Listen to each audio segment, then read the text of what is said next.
Joyce Meyer, the woman who turned her pain into purpose, imagined growing up in a home where home was supposed to be the safest place in the world, but it was the exact opposite.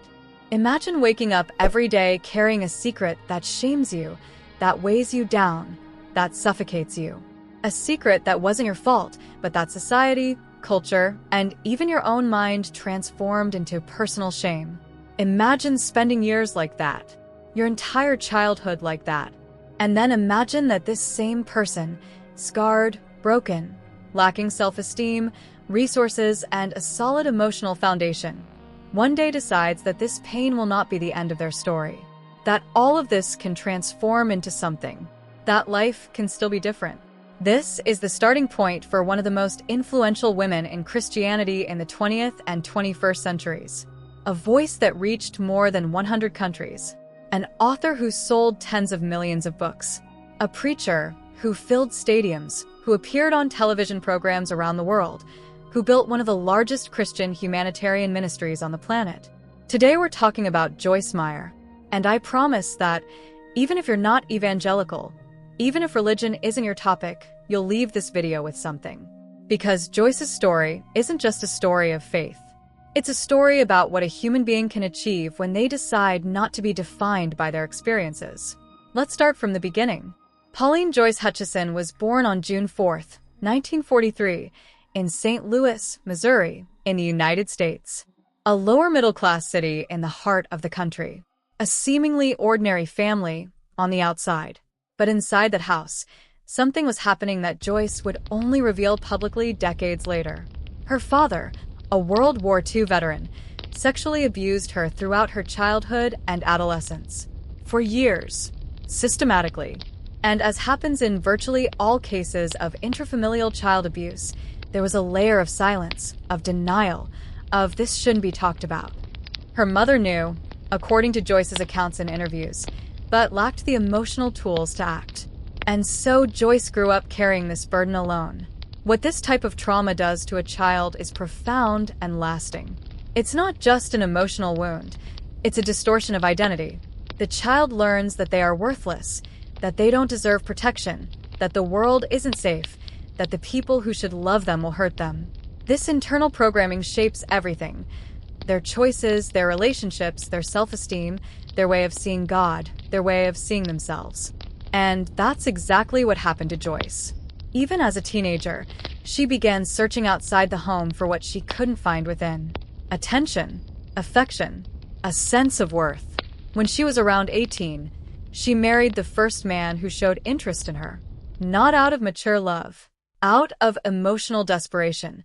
That silent kind that we don't even recognize as desperation at the time, because it just seems like a relationship. That first marriage was a disaster.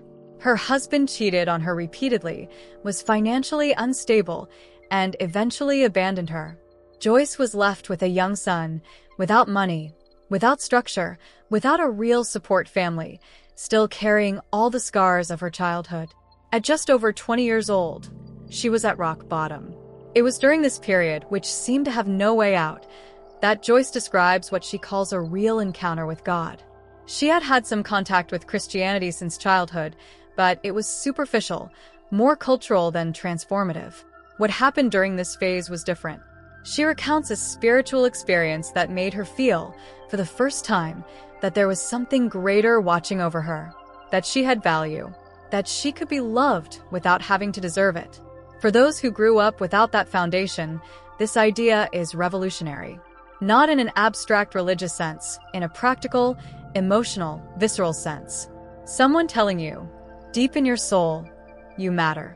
Not long after that, Joyce met Dave Meyer, a stable, kind, down-to-earth engineer.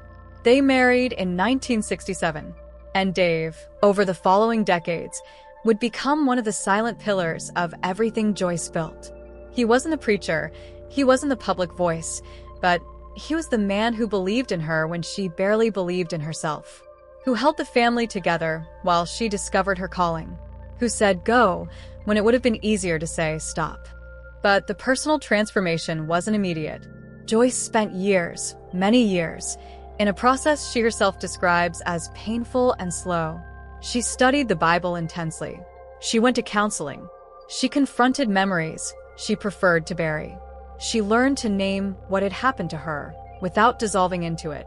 This process is important to understand because it's easy to look at someone successful and imagine there was a magical turning point. A prayer, a miracle, a click, and everything changed. Joyce's story wasn't like that. It was work. It was a daily, repeated choice not to let the past have the last word. In the 1970s, Joyce began leading a small Bible study group in St. Louis. It had no structure, no money, and no grand plan. It was simply a group of people meeting to study the Bible, and she was teaching what she was learning. But it soon became clear that she had an unusual gift for communication. She didn't speak like a traditional pulpit preacher, that formal, distant, rehearsed style. She spoke like someone who was going through it right there with you, with humor, with frankness, with her own embarrassing stories, her own flaws, her own moments of doubt. People recognize themselves in it. And when people recognize themselves in the person speaking, they listen in a different way. In 1985, she and Dave formally founded Joyce Meyer Ministries, based in Fenton, Missouri. The beginning was modest, local radio programs, small events, lots of volunteer work. But the growth was consistent. Radio became television. Local events became national conferences.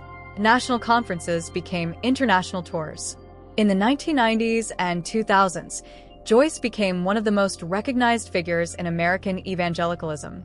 Her TV show, Enjoying Everyday Life, was broadcast in dozens of countries. Her books, such as Battlefield of the Mind, published in 1995, became worldwide bestsellers and continue to sell to this day. That book alone has sold over 3 million copies in the United States and has been translated into dozens of languages, including Portuguese. What sets Joyce Meyer apart from so many other voices in the American evangelical world? There are a few things worth highlighting. The first is radical authenticity. Joyce never constructed a persona of a perfect Christian. She tells stories of when she yelled at her husband, when she was controlling, when she acted out of insecurity, when she failed as a mother.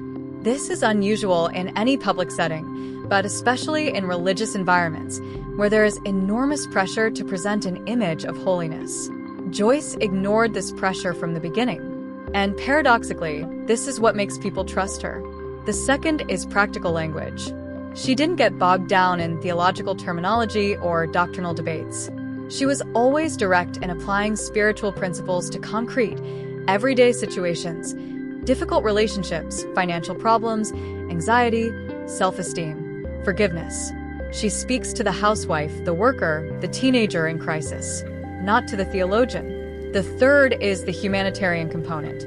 Joyce Meyer Ministries has a branch called Hand of Hope, which operates in over 100 countries with programs to combat hunger, provide access to clean water, rescue victims of human trafficking, care for orphan children, and provide support in conflict zones.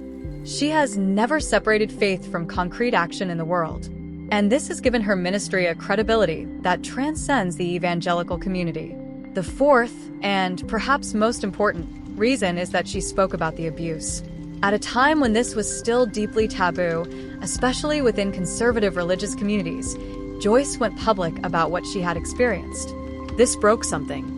It gave language to thousands of people who had lived through similar things and had never heard someone like them speak openly about it from a place of overcoming, not of permanent victimization. Of course, Joyce's career was not without criticism and controversy.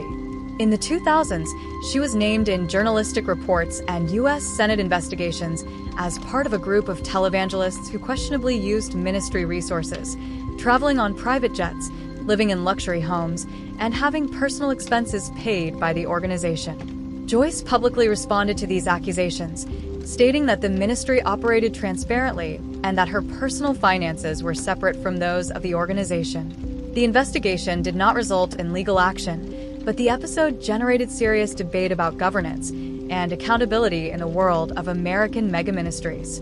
This is a point that deserves to be mentioned honestly, not to destroy the narrative, but because a true analysis of any public figure needs to include the shadows along with the lights. Joyce is not perfect. Her ministry is not perfect, and she would probably be the first to agree with that. Today, Joyce Meyer is over 80 years old and remains active. She continues writing. She continues traveling to events. She continues creating content. Her YouTube channel has tens of millions of views. She maintains a presence on digital platforms with a consistency that puts much younger creators to shame. But what does her legacy truly represent when you step back and look at the whole picture? It represents the idea that it's possible not to be defined by what was done to you. That healing is real, but it's a process, not an event. That authenticity is more powerful than perfection. That when you face your own wounds honestly, they can become the very instrument through which you reach other people who are going through the same thing. Joyce could have stayed in St. Louis. She could have survived in silence, as so many people who carry heavy traumas do, functioning on the outside, destroyed on the inside. She chose something else. Not all at once. She chose it again every day, for decades. And the result of all these small, accumulated choices was a life that touched tens of millions of people around the world. If you've made it this far, I want to leave you with a simple question. Is there some pain in your life that you're still carrying as if it were your identity, when in reality it's just an experience that has passed through your life? It doesn't have to be severe trauma. It could be an old rejection, a cruel word someone said 10 years ago that you still hear in your head, a failure you can't let go of, a version of yourself that someone convinced you was true and you believed it. Joyce Meyer's story is a reminder that these things don't need to have the last word.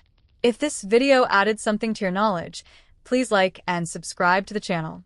And tell me in the comments, what part of her story stayed with you the most? See you next time.